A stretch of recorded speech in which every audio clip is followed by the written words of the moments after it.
이사야서 6장 1절에서 13절입니다. 구약성경 975페이지쯤 됩니다.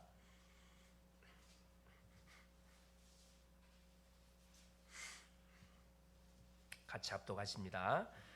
우시야 왕이 죽던 해에 내가 본즉 주께서 높이 들린 보좌에 앉으셨는데 그의 옷자락은 성전에 가득하였고 스랍들이 모시고 섰는데 각기 6날개가 있어 그 둘로는 자기의 얼굴을 가리었고 그 둘로는 자기의 발을 가리었고 그 둘로는 날며 서로 불러 이르되 거룩하다 거룩하다 거룩하다 만군의 여호와여 그의 영광이 온 땅에 충만하도다 하더라.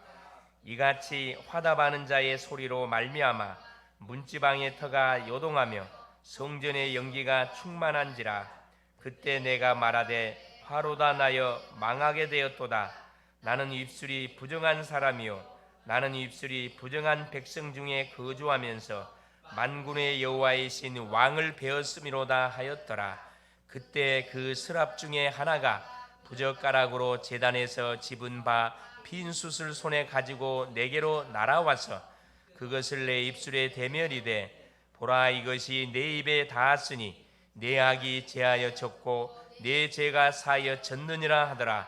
내가 또 주의 목소리를 들으니 주께서 이르시되 내가 누구를 보내며 누가 우리를 위하여 갈고와 하시니 그때 내가 이르되 내가 여기 있나이다 나를 보내소서 하였더니 여호와께서 이르시되 가서 이 백성에게 이르기를 너희가 듣기는 들어도 깨닫지 못할 것이요 보기는 보아도 알지 못하리라 하여 이 백성의 마음을 둔하게 하며 그들의 귀가 막히고 그들의 눈이 감기게 하라. 염려하건대 그들의 눈으로 보고 귀로 듣고 마음으로 깨닫고 다시 돌아와 고침을 받을까 하노라 하시기로 내가 이르되 주여 어느 때니까 하였더니 주께서 대답하시되 성읍들은 황폐하여 주민이 없으며 가옥들에는 사람이 없고 이 토지는 황폐하게 되며 여호와께서 사람들을 멀리 옮기셔서 이 땅 가운데 황폐한 곳이 많을 때까지니이다. 그 중에 10분의 1이 아직 남아 있을지라도 이것도 황폐하게 될 것이나 밤나무와 상소리나무가 뱀을 당하여도 그 그루터기는 남아있는 것 같이 거룩한 씨가 이 땅에 그루터기니라 하시더라. 아멘. 주는 살아계신 예수는 그리스도는 모든 문제 해결자십니다. 오늘 또 모든 문제 해결하신 그리스도 안에서 오늘 또 주님이 주신 말씀을 통해서 내 자신이 누군지 우리가 어떤 축복을 받은 사람인지 다시 한번 확인할 수 있는 복된 시간 될 수 있기를 바랍니다. 자, 오늘 제목이 뭐냐면 이사야의 소명입니다. 드디어 지금 우리가 하나님의 말씀을 창세기부터 시작해서 지금 어디까지 왔냐면은 모세오경, 그렇죠? 제사장으로 오신 그리스도, 이게 모세오경이거든요. 이걸 확인했고요. 그 다음에 역사서를 통해 지금까지 역사서를 확인했거든요. 역사서를 통해서 뭘로 왕으로 오신 그리스도, 이걸 지난 시간까지 확인했습니다. 그래서 역사, 그 다음에 시가서, 지난 시간 시가서죠. 시가서 마지막 우리 아가서까지 해가지고, 시가서는 그라 그랬죠. 복음으로 답을 가진 사람들이 삶의 현장에서 부딪히는 문제를 어떻게 믿음으로 기도로 완전히 승화시켜 나가는지에 대한 부분들을 우리에게 딱 제시해주는 내용이 시가서 내용이라 그랬습니다. 이렇게 성도의 삶 자체를 그대로 이렇게 폭로해주고 있습니다. 오늘은 자 드디어 예언서입니다. 선지서 17권이 남았죠. 대선지 5개, 소선지 12개 해가지고 구약이 마무리가 됩니다. 오늘 첫 스타트입니다. 그래서 오늘부터는 예언서 중에, 선지서 중에 첫 스타트 이사야서를 통해서 우리가 복음을 또 확인해 가려고 합니다. 여기서는 선지자로 오신 그리스도예요. 모든 포커스가 선지자를 보내신 이유가 뭔지를 우리에게 계속 이렇게 비춰주고 있습니다. 선지자로 오신, 참된 선지자로 오신 그리스도를 우리에게 계속 말씀하고 있는 거죠.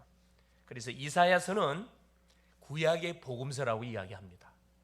이게 구구절절히 뭐에 대해서 정확하게 폭로시켜 놨냐 하면은 아주 적나라하게 이렇게 우리 인간의 죄악을 폭로시키고 여기서 구원받는 길은 바로 하나님이 약속하신 메시아를 우리가 딱 붙잡는 것이다. 그걸 이렇게 구구절절히 폭로시켜 놨습니다. 그래서 참 재미있게도 1장부터 39장까지는 이 심판에 대해서, 구약에 대해서 이렇게 제약을 막 폭로시 돌아오라, 이게 39장까지 내용이에요. 40장부터 마지막 66장까지 27권, 이게 참 재미있게 구약 39, 신약 27권처럼 이렇게 편성이 잘 되어 있습니다. 바로 제약 속에 빠진 인생을 구원하기 위해서 우리 주님이 약속했던 누가, 그 메시아가 오실 것이다. 메시아를 바라봐라, 구원받는다. 이렇게 편성이 되어 있어요. 그래서 기록 대상자가 누구냐 하면은 유다 족속, 남유다입니다. 이미 이스라엘은 두 나라로 갈라졌죠. 어느 때? 솔로몬 왕 때. 그렇죠. 북조 이스라엘, 남조 유다.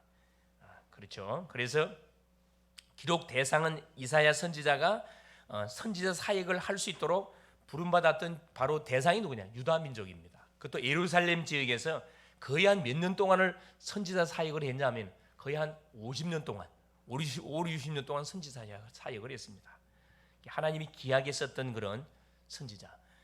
그러면서 주제가 뭐냐? 이사야의 핵심 주제가 딱 두 가지예요. 심판과 구원입니다. 책망과 구원. 제약성에 빠진 이스라엘 남유다 백성들을 향하여 이사야 선지자가 막 적나라하게 이렇게 막 책망을 하거든요. 돌아오라고 사인을 줘요. 안 돌아와요. 그렇지만 하나님은 이스라엘 백성들을 포기하지 않고 결국 우리에게 뭘 약속합니까? 그렇죠. 구원자를 우리에게 또 약속합니다. 임마누엘 오실 그리스도 약속하거든요. 그래서 이사야의 그 이름의 뜻 자체가 뭐냐면 여호와는 위대하시다, 그런 뜻도 있지만 더 중요한 게 여호와의 구원이라는 뜻을 갖고 있습니다. 예수님 이름하고 똑같아요. 여호와의 구원이다. 구원의 메시지를 선포했던 선지자. 지금 시대로 말하면 우리를 통해서 우리가 해야 할 그 사역들입니다. BC 744년경부터 우시야 왕이 되던 해 부름을 받아 가지고, 그게 이제 이사야 1장 1절에 이사야 선지자가 몇 명의 왕 시대에 활동했던 선지자인지를 기록을 해놓고 있습니다. 1장 1절에 유다 왕 우시야, 요담과 아하스와 히스기야 시대에 아모스의 아들 이사야가 유다와 예루살렘에 관하여 본 계시라. 그렇죠. 자기가 사역을 했던 지역 자체가 유다의 예루살렘 지역을 중심으로 사역했음을 말씀합니다. 약 선지자로 BC 722년경 북왕국 이스라엘이 아수리아에서 완전히 함락이 됐을 때 남유다의 폐역을 경고했던 선지자입니다. 너희들도 뭐하자 회개하지 않냐면은 북조 이스라엘처럼 나라가 망한다, 포로가 된다, 정신 차려라 경고하는데도 왕들이, 지도자들이 말을 무시합니다. 말을 무시해요. 지금과 똑같아요. 복음 전해보세요. 우습게 여긴다니까. 그냥 콧방귀 껴요, 콧방귀. 그래서 그 약속대로 얼마 지나지 않아서 남유다도 BC 586년도에 바벨론에게 함락이 됐습니다. 포로로 다 끌려가요. 성도님들은 시대마다 뭐 전도자의 말씀을 우리가 잘 들어야 됩니다. 시대마다 하나님 전도자들을 세워가 막 메시지를 선포하거든요. 돌아오라고 계속 선포하는데 안 돌아가도 얼마든지 잘 살 수 있다, 이렇게 고집을 피우면서 계속 반대로 나가요. 하나님을 떠나 있는 우리 인생의 특징이 뭐냐 하면은, 그렇죠, 1%의 가능성이 있으면 하나님을 찾지 않습니다. 돌아오질 않아요.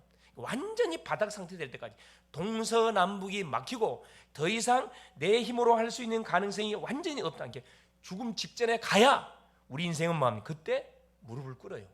항복합니다. 참 우리 때문에 못됐지 사실은. 그만큼 뭐가 소위 능력이 있다는 것을 완전히 우리 인간 자신들이 막 착각하고 있는 거죠. 그렇습니다. 그래서 결국은 우리 자신과 우리 후대가 뭘 하게 될 때, 전도자의 말을 듣게 될 때, 하나님의 음성의 메시지를 듣게 될 때 어려움과 고통을 당하지 않습니다. 그렇죠. 지금 우리 가문 대대로 하나님을 모르고 우상을 숭배한 결과로 인해서 우리가 처참하게 사실 어려움을 당했잖아요. 처참하게 어려움을 당했습니다. 지금도 어려움을 당하고 있고, 그리고 우리 민족적으로 반만년 역사 속에 얼마나 많은 우상 숭배 많이 했고 외세 침략을 얼마나 많이 받았습니까? 하나님이 정신 차리라고 사건 문제를 계속 줬음에도 불구하고 그래도 안 들어와요. 네, 그렇습니다. 그래서 누구의 역할이 중요하다? 하나님을 믿는 우리 믿음의 사람들의 역할이 너무너무 중요합니다. 교회의 역할이 너무나 중요하고, 지금도 하나님께서는 교회를 통해서, 믿음의 사람들을 통해서 계속 세상을 향하여 뭘 선포하기를 원하냐면은 복음을 선포하기를 원합니다. 이것이 살 길이에요. 왜? 인생의 문제가 무슨 문제이기 때문에? 제 문제예요. 사탄 문제예요. 하나님을 떠난 문제이기 때문에 여기서 빠져나오는 길은 다른 방법이 없습니다. 다른 게 있다 그러면 굳이 교회가 필요 없지요. 다른 방법이 있다면 굳이 우리가 복음을 전할 이유가 없습니다. 다른 길이 없고 다른 방법이 없기 때문에 하나님께는 시대마다 계속해서 이 메시지를 우리에게 선포해주고 있는 겁니다. 그렇죠. 그렇기 때문에 우리는 항상 세 가지 의식을 가지고 우리가 살아야 됩니다. 첫째가 뭐냐면 역사 의식입니다. 지금이 어느 때인가? 지금이 어느 때이죠? 복음이 희미해져가는 시대고, 다른 복음이 강조되는 시대고, 우상이 난무하는 시대고, 이단이 급증하는 시대고, 모든 종교 단체들이 왜 기승을 부리는 시대, 교회가 교회 역할을 감당을 못하다 보니까 제대로 사명을 감당하면 어둠이 꼼짝을 못할 건데, 그렇죠. 교회가 교회 삶을 감당 안 하니까 흑암이 누구를 통해 종교 속에 들어가가지고 막 득세라는 거거든요. 득세합니다. 정말 위기 시대입니다. 지금 요즘 선거철이라 그래가지고 이제 4월 10일 날 국회의원 선거 날이 얼마 안 되다 보니까, 그렇죠. 막 여당, 야당 또 많은 당들을 만들어 뭐합니까? 어디에만 관심 있어요? 자리, 권력. 우선 뭐냐?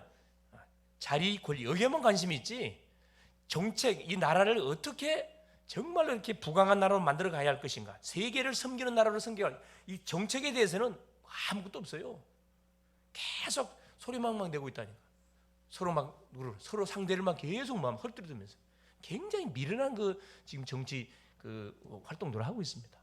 진짜 자기가 나라를 사랑하는 국회의원이 되고 싶으면 뭐 하면 됩니까? 상대당을 까면 돼요, 안 돼요? 안 되지요. 상대당은 뭐 해줘야 돼요? 치키 세워줘야지. 여러분, 리더하고 지도자의 다른 점이 뭐죠? 리더는 그냥 우리 팬끼리 함께 가는 것이 리더예요. 이라고는 안 되거든. 지도자가 돼야 되거든. 지도자는 원수도 뭐 해야 됩니까? 같이 품고 가는 것이 지도자거든요. 하나님이 찾는 사람은 이런 사람을 찾고 있거든요. 거기에 부름받았던 사람이 이사야 선지자예요. 사실은 선지자입니다. 역사시 지금이 어느 때냐? 정말로 지금 같은 계속해서 우리가 신문을 보고 매스컴을 통해서 흘러가는 모든 흐름들을 쳐다보면서 정말로 위기구나. 이게 정말 교회의 역할이 뭔지를 다시 한번 생각해보는 그런 때입니다. 이사야 선지자가 부름받았던 때도 마찬가지예요. 정치적으로, 경제적으로, 도덕적으로 완전히 부패되고, 완전히 지도자들은 이미 완전 뭐라고 표현해 놓고 있냐? 지도자들은 완전히 나라는 관심 없어요. 모든 사리사욕 여기에 맛을 봐가지고 여기에만 관심 있지 백성들을 어떻게 이렇게 섬길 거 관심 없습니다. 역사의식. 특별히 믿음의 사람들은 여기에 대한 영적인 감각을 분명히 갖고 있어야 돼요. 둘째가 뭐냐? 사명의식입니다. 그러면 무엇을 해야 될 것이냐?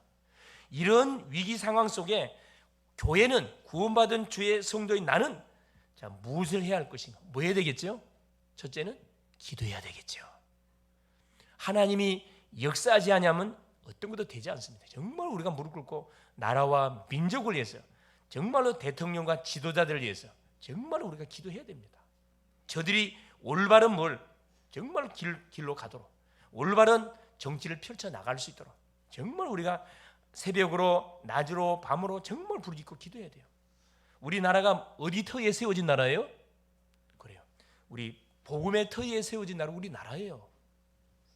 우리나라. 이승만 대통령이 보세요. 그 수많은 그런 위험과 그런 어려움 가운데서도 굳건하게 뭐합니까? 이 믿음의 초석을 딱 나가지고 우리나라를 세웠잖아요. 수많은 사건 문제들이 있었음에도 불구하고 가난에 찌들어지고 미신에 찌들어져서 전혀 아무도 알아주지 않는 그런 완전 변방의 나라, 하나님의 은혜로 선교사님들을 보내가지고, 그렇죠? 복음을 받게 만들고, 그렇죠? 중요한 지도자들을 세워가지고 이 나라가 가장 짧은 시간표 속에 경제 대국이 되게 만들고, 두 번째로 선교사님을 많이 파송하는 나라 되게 만들어서 이렇게까지 왔는데 자기들이 뭘 잘해가지고 된 걸 착각하고 있다는 거죠. 정말 기도해야 됩니다. 무엇을 해야 돼요? 사명의식. 이건 사명을 가지고 해야 됩니다. 그럼 세 번째, 소명의식이. 그럼 누가 할 것이냐? 누가 이 일을 해야 돼요? 우리가 해야죠. 이걸 인식하고 있는 누가? 믿음의 사람들이 해야 됩니다. 믿음의 사람들이. 왜? 우리 교회는 뭐 공동체 다 살려야 되거든. 다. 원수가 없어요. 다 살려야 됩니다. 내 편 내 편 없다니까. 함께 가야 됩니다. 그래서 뭐 해야 되면 하나님 이 시대에 누구를 부른 거예요? 그래요. 우리 교회를 부른 거고 우리를 불러준 겁니다. 감사합니까? 감사 안 합니까? 굉장히 감사하죠. 그에 따른 우리한테 뭐가 책임이 있어요. 책임이 있습니다. 하나님의 음성을 듣는 복된 시간 될 수 있기를 바랍니다. 첫째입니다. 자, 이사야의 소명. 이스라엘의 영적 상태입니다. 영적 상실, 영적 실상이에요. 실상. 자, 이사야 1장 1절에 보니까 유다 왕 우시아와 요담과 아하스와 히스기야 시대에 아모스의 아들 이사야가 유다와 예루살렘에 관하여 본 계시라. 4명의 왕들을 섬겼던 선지자입니다. 그때 활동했던 선지자, 이사야 선지자예요. 한 50년에서 60년 정도 활동했던 선지자, 상당히 장기적으로 이렇게 헌신했던 선지자거든요. 그때 하나님께서 이사야에게 계시를 딱 보여줬다니까. 미래 펼쳐질 계시를 보여줬어요. 뭐라고 이야기하냐? 2절부터 우리 그 9절까지 보니까 참 처참합니다. 2절 보세요. 하늘이여 들으라, 땅이여 귀를 기울이라. 여호와께서 말씀하시기를 내가 자식을 양육하였거늘 그들이 나를 거역하이도다. 자, 3절. 소는 그 임자를 알고 나귀는 그 주인의 구유를 알건만은 이스라엘은 알지 못하고 나의 백성은 깨닫지 못하는도다 하셨도다. 짐승만도 못한 완전 백성이 됐다 이 말이거든요. 자, 4절 보세요. 슬프다 범죄한 나라요, 허물진 백성이요, 행악의 종자요, 행위가 부패한 자식이로다. 그들이 여호와를 버리며 자기를 구원한 하나님을 버리고, 자, 이스라엘의 거룩하신 일을 만으로 여겨 멀리하고 물러갔다. 하나님을 아주 우습게 여겨요. 이 만으로란 말이 무슨 말이거든요? 하나님을 우습게 여긴다는 말입니다. 하나님을 자기보다 사람보다 더 못하게 여긴단 말이거든요. 만으로 여기고 뭐 할 수밖에 없는, 매를 맞을 수밖에 없는 지금 계속적인 일을 자행하고 있다는 것을 폭로시키고 있습니다. 5절 보세요. 너희가 어찌하여 매를 더 맞으려고 폐역을 거듭하느냐? 온 머리는 병들었고 온 마음은 피곤하였으며. 6절 보세요. 발바닥에서 머리까지 성한 곳이 없이 상한 것과 터진 것과 새로 맞은 흔적뿐이거든. 그것을 짜며 싸매며 기름으로 부드럽게 함을 받지 못하이도다. 머리끝에 발끝까지 만신창이까지 믿었다는 거지. 이유가 뭐죠? 하나님을 뭐함을 통해서, 그렇죠, 버리고 하나님의 말씀을 만으로 여긴 대가입니다. 영적으로 막 이사야 선포하는데 알아듣지를 못해요. 그렇게 얻어 터지면서도 이게 누구냐? 이 불신자의 삶입니다. 그렇게 재앙을 당하고 우상숭배로 인해서 재앙과 어려움을 당하고 있는데도 불구하고 전혀 깨닫지 못해요. 더 어디에 들어갑니까? 더 우상숭배 더 많이 해. 얼마나 어리석습니까? 7절 보세요. 너희의 땅은 황폐하였고 너희의 성읍들은 불에 탔고 너희의 토지는 너희 목전에서 이방인에게 삼켜졌으며 이방인에게 파괴된 같이 황폐하였고 딸 시온은 포도원의 망대같이 참외밭의 원두막같이 에워싸인 성읍같이 겨우 남았도다. 9절 보세요. 그럼에도 불구하고 하나님이 은혜를 줬다 이 말이거든요. 만군의 여호와께서 우리를 위하여 생존자를 조금 남겨두지 아니하였더라면, 그렇더기죠, 그렇더기. 예. 우리가 소돔 같고 고모라 같았으리로다. 완전히 불과 유황으로 완전히 멸망을 당할 수밖에 없었어요. 하나님의 은혜로. 뭐 때문에 그렇더기 남겨뒀다고요? 조금 생존자를 남겨뒀다. 뭐 때문에 남겨뒀을까요? 언약 때문에. 누가 와야 되니까? 그리스도가 와야 되니까. 자, 하나님의 우리를 향한 그 끝없는 구애 작전, 끝없는 사랑, 끝없는 포기하지 않는 그 하나님의 사랑의 그 뜨거움, 그 간절함, 얼마나 감사합니까? 자, 그래서 10절부터 17절 보세요. 언약을 놓친 지도자들과 백성들의 영적 상태를 한번 봐보세요. 10절. 너희 소돔에 관한, 아예 그냥 지도자들을 소돔의 간원이라고 표현을 해놓고 있습니다. 여러분 소돔 아시죠? 고모라 아시죠? 하나님의 말씀을 우습게 여기고 아니 불과 유황으로 멸망을 당했던 그 지역입니다. 자, 뭐라 이야기해? 여호와의 말씀을 들을지어다.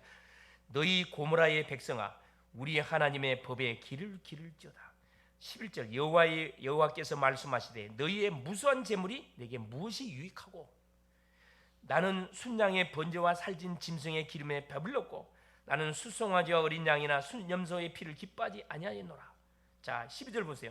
너희가 내 앞에 보이려 오니 이것을 누가 너희에게 요구하였느냐? 내 마당만 밟을 뿐이니라.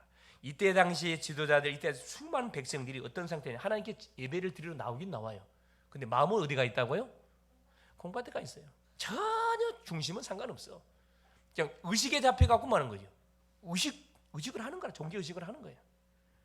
지금 마찬가지. 복음이 뭔지도 모르고 마는 거예요. 예배당에 와서 뭐 예배 드리는 거예요. 그 종교 의식하는 거거든요. 종교 생활이 쌓이면 그다음 뭐가 와요? 흑암이 쌓이고 흑암이 덮치면 그다음 오는 게 뭔가? 이 재앙이 터지거든요. 막 여기서 펑 저기서 펑 막 터져요. 근데 뭐라고 진단합니까? 아니 내가 하나님 이렇게 열심히 믿었는데 왜 우리 가정에 내 인생이 이렇게 계속 어렵냐? 이런 식으로 오해를 하고 착각을 합니다. 문제와 어려움이 왔을 때는 어디로 돌아가야 정상이지요? 그래요. 원래상 기본으로 돌아가야 돼요. 어디서부터 문제가 왔느니 추디게이트 가봐야 되거든. 그래 기초로 돌아가야 됩니다. 학생이 자 열심히 공부해가지고 시험을 쳤는데 점수가 안 나왔어. 그러면 선생님이 문제를 잘못 낸 겁니까? 내가 열심히 자기는 열심히 했다 그래. 뭐가 문제가 있는 거예요? 그래, 그렇죠. 기초가 부족한 거거든. 그럼 어디로 들어가야 돼요? 고등학생이 만일에 수학을 쳤는데 점수가 안 나와서 그럼 어디로? 중학교로 들어가야 돼요. 그것도 안 되면 초등학교부터 점검에 들어가야 된다니까. 신앙도 마찬가지입니다. 그토록 이렇게 복음이 뭔지 선포하는데도 복음에 대해 관심이 없어요 사람들이. 기본이지 그 예수 그리스도 기본. 예수 그리스도가 기본입니까? 다예요. 여러분 밥은 먹어도 질려 안 질려요? 안 질려요. 왜 그렇죠? 주식 맛있어서 그런 게 주식.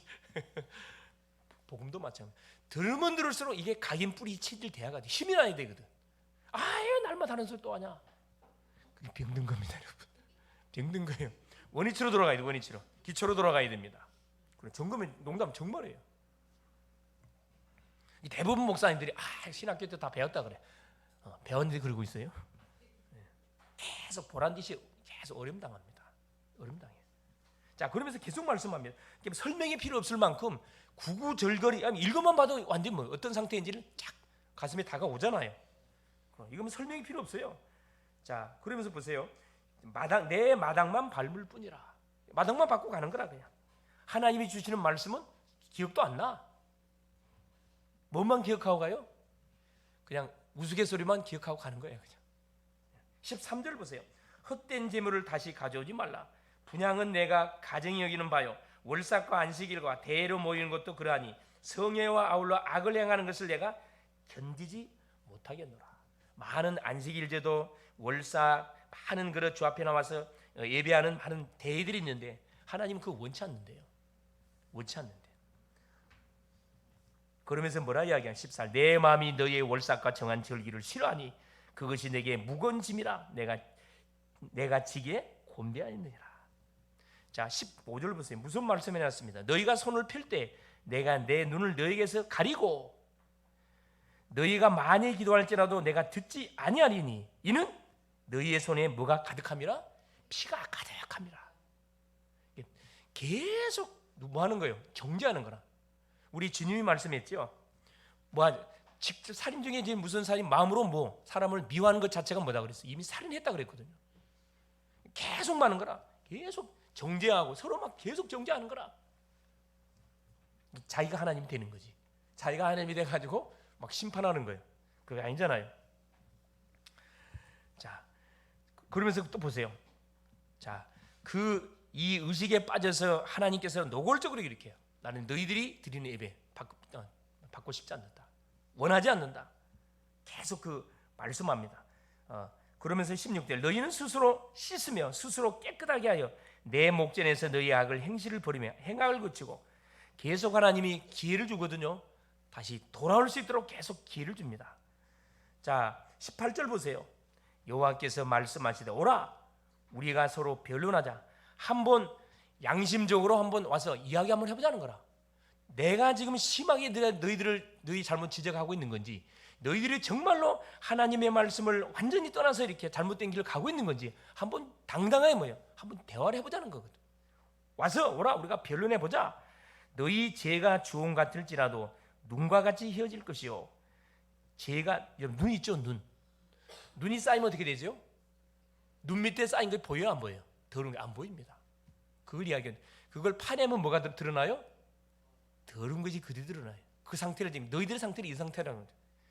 너희 죄가 주홍 같을지라도 눈과 같이 휘어질 것이고 진홍같이 붉을지라도, 이게 빨강 중에 제일 붉은 걸 진홍이라고 하거든요. 진홍같이 붉을지라도 양털같이, 이게 양털은 어떻습니까? 처음부터 끝이 다 하얗지요. 하였습니다. 와서 뭐 하자는 거라? 변론하자. 이야기 한번 하자. 너희가 무슨 죄를 지었다 할지라도 뭐 하면 너희의 죄를 잡아가면 내가 뭐 해주겠다? 없던 걸 해줄게. 이걸 지금 말씀하고 있거든요. 그러면서 뭐라고 이야기해? 19절, 너희가 즐거 순종하면 땅의 아름다운 소신을 먹을 것이고 너희가 거절하여 배반하면 칼에 삼켜지리라. 여호와 입의 말씀이에요. 기회를 줬습니다. 이들이 끝까지 거부해요. 그래서 결국 뭐 합니까? 이 북조는 이미 어디에? 그렇죠. BC 722년도에, 그렇죠. 어디 나라에 완전히 잠식을 당해버렸어요. 그래요. 아수르에 완전히 잠식을 당해버렸고, 남조 유다도 결국은 바벨론에 의해 가지고 완전히 BC 586년도에 함락이 돼 가지고 포로로 다 끌려가게 됐습니다. 뭐 무기, 보석, 성물 다 빼앗기고 말할 필요 없고 노예 시장에 끌려가 가지고 전 세계로 흩어져 버렸어요. 이 비참한 인생. 이때 하나님께서 누구를 부른 거죠? 선지자 이사야를 하나님 부르게 된 겁니다. 그래서 계속 이스라엘 백성들 향해, 남유다를 향하여 막 메시지를 선포하게 한 건, 그래서 두 번째 이사야의 소명입니다. 그 이사야 6장 1절부터 13절 내용이거든요. 1절에 보세요. 우시야 왕이 죽던 해 내가 본즉 주께서 높이 들린 보좌에 앉으셨는데, 자, 우시야 왕은 어떤 왕이냐? 대왕입니다. 약 남유다를 52년 동안을 다스렸던 왕이에요. 이때는 굉장히 우시야 왕이 처음에는 하나님을 잘 섬겼어요. 그래서 그 주변 나라를 다 정복을 했거든. 주변 나라들의 힘을 못 썼던 그런 때란 말이에요. 근데 잘 되니까 우시야 왕 속에 뭐가 들어가가지고 또 교만, 이게 참 자만이 무서운 겁니다. 이게 제사장이 드리는 예배를 자기가 직접 불을 드렸어요. 그래서 문둥병이 발해가지고 이 죽임을 당하는 왕이거든요. 처음에는 아주 좋았는데 잘 되니까 교만이 들어가가지고 예배는 제사장만이 드리는 건데 자기가 불을 드리다가 문둥병이 발해버렸습니다. 그래서 섭정왕으로 있다가 자기 아들 요담을 앞에 세워놓고 뒤에서 섭정왕으로 있다가 하나님 불러가 버렸어요. 그러니까 그 큰 대왕이 갑작스럽게 죽임을 당하는 소문을 듣고 이사야가 비상이 걸린 거예요. 만일에 이 사실을 주변국에 알면 어떻게 될까요? 막 들고 일어날 거거든. 그걸 알았기 때문에 이사야 선지자가 어디 가냐? 성전으로 간 거예요. 성전에 가고 뭐 하는 겁니까? 기도하는데 환상이 펼쳐진 거죠. 걱정하지 말라는 거거든. 자, 보세요. 내가 본즉 주께서 높이 들린 보좌에 앉으셨는데 그의 옷자락은 성전에 가득하여. 주님이 누구를 딱 다스리고 있다고요? 어디를? 교회를 다스리고 있다는 거예요. 주님이. 언약의 백성의 나라는 누가 다스리고 있어요? 하나님이 다스리고 있다는 거거든. 이사야는 우시야 왕이 그 남유다를 이렇게 막 부강한 나라로 만든 줄 알았더니 그게 아니에요. 누가? 하나님이 높이 들린 보좌에 앉았는데 그 옷자락이 성전에 가득하였고, 성전은 누구를 의미하는 거죠? 성도인 우리를 이야기해요. 나를 이야기합니다. 우리가 문제와 어려움이 닥쳤을 때 당황하거나 염려하거나 두려워하지 말아야 할 이유가 뭐죠? 누가 우리를 지키고 있어요? 하나님 우리를 딱 지키고 있다니까. 계시록 2장 1절에 주님은 무엇을? 불꽃 같은 눈동자로 뭘 지킨다 그랬어요? 그래요. 7별과 7금 촛대 사이를 딱 다니시는 이가 7별 주의 종들입니다. 7촛대 교회를 말해요. 우리가 염려할 필요 없어요. 자, 뭐라 이야기한? 2절에 서랍들이 모시고 섰는데 각기 6날개가 있어 그들로 자기의 얼굴을 가리었고 그들로는 자기의 발을 가리었고 그들로는 날며. 그렇죠. 믿음의 사람이 가는 현장에 누가 동원된다고요? 하늘의 군대 천사들이 동원된다는 거예요. 믿습니까? 사실이에요. 우리는 혼자 움직이는 게 아니라니까. 세상의 경찰들도 많은 경호원들이 우리를 보호하는 그런 뭐 대통령이나 중요한 사람들은 경호원들이 딱 호위하잖아요. 그건 보호가 안 돼요, 여러분. 총으로 쏴면 죽어요. 천사가 보호하면 어떤 일이 벌어져요? 완벽한 경호입니다. 완벽한 경우예요. 그러면서 보세요. 6장 7절 8절 쭉 흘러갑니다. 자 2절 이사야를 하나님께서 이제 부르시는 그 내용이 나오는데, 자 3절부터 보세요. 서로 불러 이르되 거룩하다 거룩하다 만군의 여호와의 그 영광이 온 땅에 충만하도다. 이제 천사들이 막 하나님의 거룩을 선포합니다. 거룩하는 선포하면서, 자 5절에 보니까 그때 내가 말하되 화로다 나여 망하게 되었도다. 나는 입술이 부정한 사람이요 나는 입술이 부정한 백성 중에 거주하면서 만군의 여호와이신 왕을 배웠음이로도 아니라. 여러분, 하나님 보면 어떻게 돼요? 죽습니다. 구약은 하나님을 보면 반드시 죽어요. 이사야 그걸 알고 나로 죽게 됐다고 고백하니까 천사가 와가지고, 그때 6절 보세요. 스라바나가 와가지고 부젓가락으로 제단에 집은 바 편수를 손에 가지고 와서 입술에다가 대주면서 뭐라 얘기합니까? 7절에 보라 이것이 내 입에 닿았으니 내 악이 제하여졌고 내 죄가 사하여졌느니라. 제3의 축복을 이사야에게 허락하여 줍니다. 하나님께서 이사야를 시대의 선자로 불러서 쓰시기 위해서 가장 먼저 무엇부터 하는 거죠? 그렇죠. 보좌에 임재하신 하나님의 능력을 보게 만들고, 그 다음에 누가 주변에 하늘의 군대들이 너를 뭐할 것이다? 호위할 것이다. 이걸 말씀해 주면서 제약까지, 연약한 부분까지 하나님께서 사해 줍니다. 제3의 축복을 줘요. 그리고 뭐합니까? 중요한 8절 보세요. 하나님이 음성이 들려와요. 내가 또 주의 목소리를 들으니 주께서 이르시되 내가 누구를 보내며 누가 우리를 위하여 갈고 하니 그때 내가 이르되 내가 여기 있나니 나를 보내소서. 결국 하나님께서 이런 태약 속에 빠진 남유다 백성들을 위해서 하나님께서 한 선자를 보내기를 원하는데, 내가 누구를 보냈으면 좋겠냐? 이사야 선지자가. 성경에 유일하게 나를 보내주셔서 한 선자 딱 유일하게 이사야 선지자밖에 없어요. 다 못한다 그랬어요. 못합니다. 하나님의 은혜를 받은 사람이죠. 그래서 결국 나라와 남유다를 향하여 막 복음의 메시지를 선포하는 그런 선자를 부름을 받게 되죠. 마찬가지입니다. 하나님께서 우리에게 계속 말씀을 주실 때 우리한테 순간순간 요구가 있어요. 내가 누구를 보낼까? 저 가문을 살리기 위해서 누구를 보낼까? 저 직장 살리려고 내가 누구를 보낼까? 학교 살리기 위해서 내가 누구를 보낼까? 어떻게 대답하면 되겠습니까? 하나님, 내가 여기 있습니다. 내가 비록 연약하지만 나를 보내 주옵소서. 이 고백한 하나님 너무 기쁘셔가지고 그냥 보내지 않아서 뭘 다 줄까요? 자, 군이 전쟁터에 나가는데 나라에서 뭘 제공해줘요? 필요한 모든 것 다 제공해 줍니다. 특별히 군인 중에 어디에 투입되는 사람들, 최전방에 투입 특공대들은 최고의 무기를 제공해 줘요. 그래. 우리 하나님은 손해되는 장사 안 합니다. 하나님께서는 30, 60, 100의 축복을 준다니까. 그러니까 주의 일을 만일에 딱 이렇게 우리가 주의 일을 섬겨가는 가운데 내가 헌신할 기회가 왔다. 하나님, 저건 내가 하겠습니다. 할렐루야. 여러분, 차지하세요. 천국은 누구 것이라? 침노하지 않은 것이에요. 침노하는 자. 이걸 세상적으로 말하면 미인도 누가 차지한다? 그래, 미남도 누가 차지한다? 용기 있는 사람이 차지합니다. 세상도 그래요. 영적 원리도 똑같습니다. 천국은 침노하는 자, 도전하는 자가 다 갖고 간다니까. 망설이고 있으면 다 낚아채가 버려. 이러면 다른 건 몰라도 주의 일은 양보하지 마세요. 할렐루야. 양보하지 마세요. 그냥 하나님, 저 현장 내가 책임지겠습니다. 내가 망대가 되겠습니다. 나를 하나님, 연약하지만 나를 믿고 하면 나를 마음껏 축복하면 해줘 보세요. 특별히 우리 산업하는 분들만, 하나님, 내가 이 지역 감당할 테니까 나를 믿고 한번 경제문을 한번 열어줘 보세요. 한번 나를 축복해줘 보세요. 내가 확실하게 뭐 하겠습니다. 그래, 모델적인 증인 되겠습니다. 할렐루야. 그렇습니다. 자, 그러면서 보세요. 참 이사야 선지자는 참 미션을 재밌게 받았어요. 자, 보세요. 이해가 안 되는 그런 말씀이 선포가 되면 10절부터 13절이에요. 뭐라고 10절 보세요. 자, 뭐라고 말씀하시냐면은 이사야 선지자를 부른 다음에 그 미션을 주고 나서 이 백성의 마음을 둔하게 하며 그들의 귀가 막히고 그들의 눈이 감기게 하라. 염려하건대 그들의 눈이 보고 귀로 듣고 마음으로 깨닫고 다시 돌아와 고침을 받을까 하노라 하시기로. 이상하잖아요. 아니, 말씀을 선포했으면 이들이 죄악을 깨닫고 돌아가기를 원하도록 말씀을 선포해야 되는데 반대로 지금 하나님 말씀하거든요.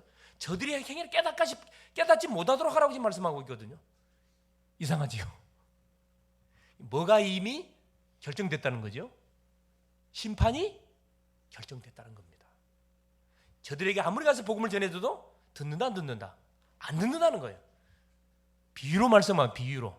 마태복음 13장 11절, 마가복음 4장 11절, 이것도 비유로 나오잖아요. 제자들에게 가면 비유를 풀어줬다 그랬어요.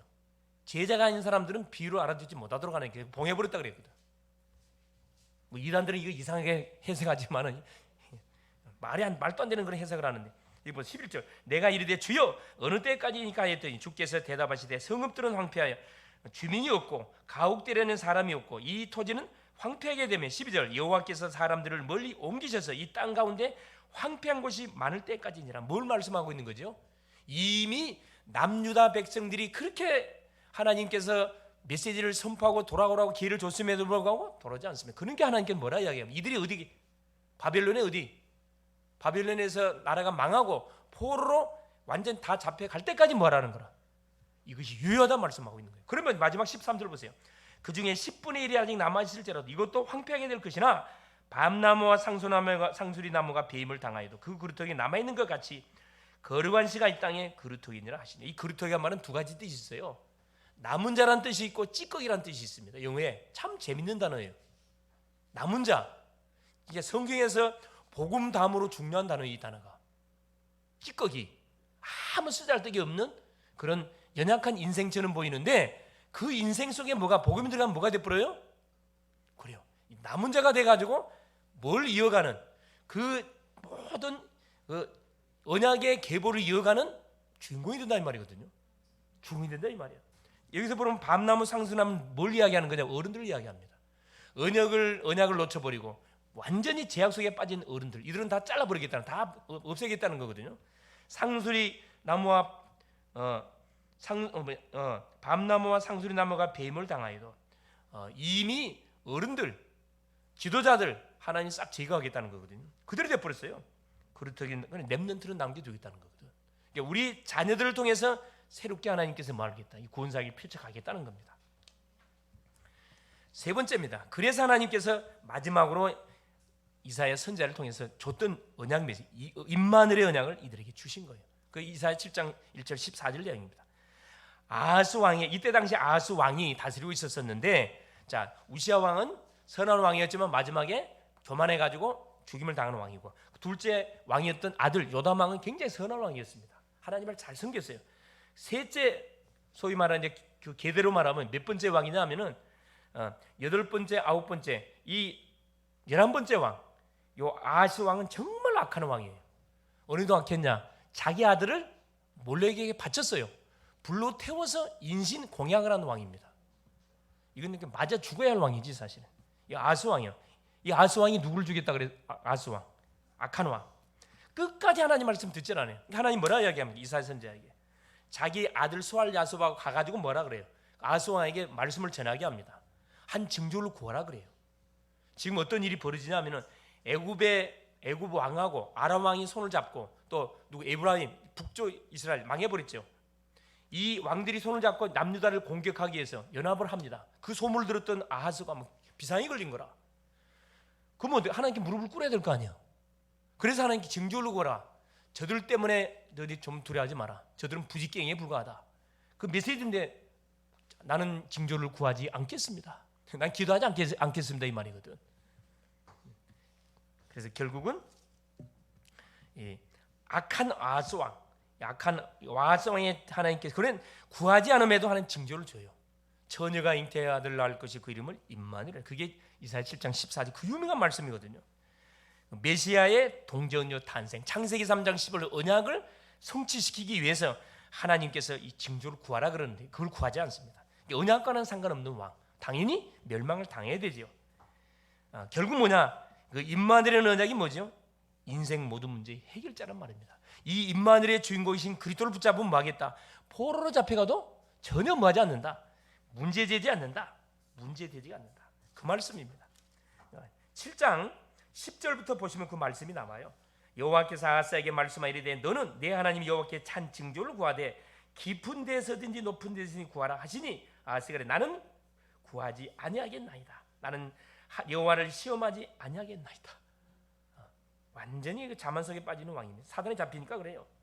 그래서 13절에 이사야가 이르되 다윗의 집이여 원하건대 들을지어다. 너희가 사람을 괴롭히고서 그것을 작은 일 여기에 또 나의 하나님을 괴롭히려 하느냐.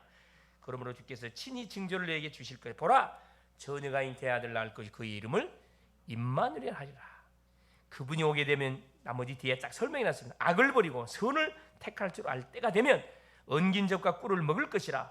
대제 이 아이가 악을 버리며 선을 행할 줄 알기 전에 내가 미워하는 두 왕의 땅이 황폐하게 되리라. 여호와께서 에브라임이 유다를 떠날 때부터 당하여 보지 못한 날을 너와 내 백성과 내 아버지 집에 임하게 하시리니 곧 아수르 왕이 오는 날이니라. 뭐에 의해서 그렇죠? 이게 이제 북조, 이 북조는 이미 아수르에 의해서 멸망을 당해 버렸고 아수르가 치고 들어오거든요. 히스기야 왕 때.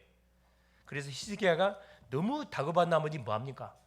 그렇죠. 하나님을 의지하지 않고 애굽을 의지했다가 애굽이 망해 버렸어요. 그러나 개심죄 걸려가지고 18만 5천을 꾹고 들어와가지고 막 예루살렘을 침공해 들어오는데 뭐 합니까? 마지막에 너무 다급하니까 하나님께 무릎 꿇잖아요. 성전에 갔어요. 하룻밤 기도했는데 어떤 일이 벌어지죠? 그래요. 하나님이 하늘에 천사를 보내가지고 완전 18만 5천 송장 만들었습니다. 그 왕은 자기 본국에 날아가서 밑에 신하들에게 칼에 맞아 죽게 만들었어요. 그러면서 어떻게 됩니까? 남유다도 머지않아서 결국은 바빌론에게 이렇게 끌려가게 됩니다. 자, 결론입니다. 그래서 성도는 세 가지 의식을 가지고 우리가 살아가야 됩니다. 이사야처럼 올바른 복음을 분명히 알고 정확한 복음을 선포해 줘야 됩니다. 잠자는 영혼들을 깨워야 되고 지도자들을 깨워야 되고 지도자를 깨우는 방법은 기도하는 거거든요. 후대들과 시대를 깨워야 됩니다. 우리 후대들에게 복음을 반드시 집어넣어야 됩니다. 그것이 바로 말씀 운동이고 그것이 전도 운동입니다. 그래야 무너진 교회를 살릴 수가 있고 교회가 살아나야 소망이 있는 겁니다. 후대를 살릴 수가 있고 불신자에게는 완전한 복음을 우리가 분명히 전해줘야 되고 영적 문제를 가진 신자에게는 복음을 누리도록 계속해서 말씀 속에 들어가도록 안내해야 되고 사명자에게는 사명의 눈을 열어서 사명 감당하도록 계속 뒤에서 푸시해줘야 됩니다. 이를 위해서 하나님 누구를 불렀다고요? 우리를 불렀어요. 시대에 우리 교회를 부른 겁니다. 특별히 우리 교회는 대학을 발판으로 세계복음하라고 얼마나 감사합니다. 인재운동하라고. 이때 흑암이 꺾이고 모든 현장의 재앙이 무너지게 되는 겁니다. 불신자에게는 가시는 곳마다 절대 망대, 불신자든 가시는 곳마다 절대 망대를 세우셔서 하나님의 마음을 시원케 하는 그런 한 주간 될 수 있기를 그리스도의 이름으로 축원을 드립니다. 살아계신 하나님 감사드립니다. 복음이 희미해지고 교회들이 문을 닫고 전도운동이 잘 안 되는 시대에 우리를 전도자를 부르사 말씀을 회복하고 기도를 회복하며 전도를 회복할 수 있도록 하나님의 은혜를 더하신 우리 주님을 찬양합니다. 교회를 중심으로 모든 일을 이루어 가시는 하나님, 성삼위 하나님이 보호자의 축복으로 임재하시고 교회를 통해 말씀 운동을 이루어 가시며 하나님 성령의 충만함을 허락하여 주사 하나님 연약한 우리에게 오력을 덧입혀 주심으로 흑암의 현장에 절대 망대를 세우는 하나님 멋진 또 한 주간 될 수 있도록 성령으로 역사하옵소서. 모든 재앙을 막아내는 멋진 한 주간 되게 주님이 성령으로 역사하옵소서. 그리스도 되신 예수님의 이름으로 간절히 기도 올리옵나이다. 아멘.